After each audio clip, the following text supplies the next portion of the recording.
And President Aquino pays tribute to the late veteran broadcast journalist June Keithley. According to the chief executive, Keithley, an icon of the 1986 People Power Revolution, stood for the truth at a time when it was dangerous to do so.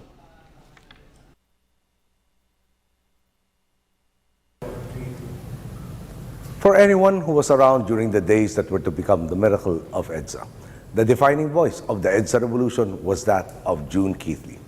From 1972, suppressed the truth by trying to control the media.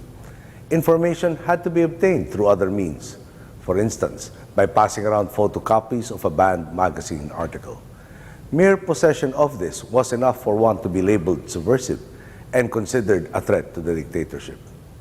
And so, for 14 years, we were not allowed to learn the truth. This is the context in which we must understand the breadth of June's bravery. At a time when those who sought to expose the truth faced imprisonment and even death, she took a stand for the Filipino people. From the moment she climbed those stairs and played Mambo Magsaysay as the opening salvo of Radyo Bandido's historic broadcast, June made the decision that millions of Filipinos would make in the coming days. To stand tall, not for self, but for country. To fight for democracy and justice and allow these to reign once more in our land. With only two teenage boys, Gabriel and Paulo Mercado, by her side. With our country on the brink of what would certainly have been a bloody civil war, it was June who gave strength and hope to our countrymen.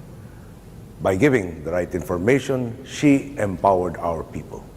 It was her voice that called on them to take a similar stand and display the solidarity and love for country that the world would come to know as people. Today, I like to believe that her decision was informed by her faith, that God, in His infinite mercy, would give to the Filipino people the means to face tanks and bayonets with only rosaries and flowers, which they eventually did. Long after the EDSA days, June Keithley continued to stand with conviction as a source of strength and inspiration. Her absolute faith in God, her uncompromising devotion to the Virgin Mary, and the love and affection of her children, these sustained her through the illness of her husband and later through her own illness.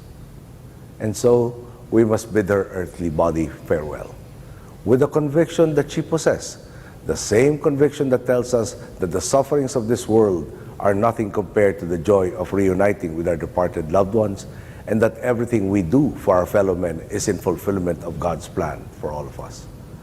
June, yours was indeed a life lived in service of God and country. We are confident you are now enjoying your just rewards. Farewell to you, June. Thank you for being the voice of bravery and faith in the Filipino.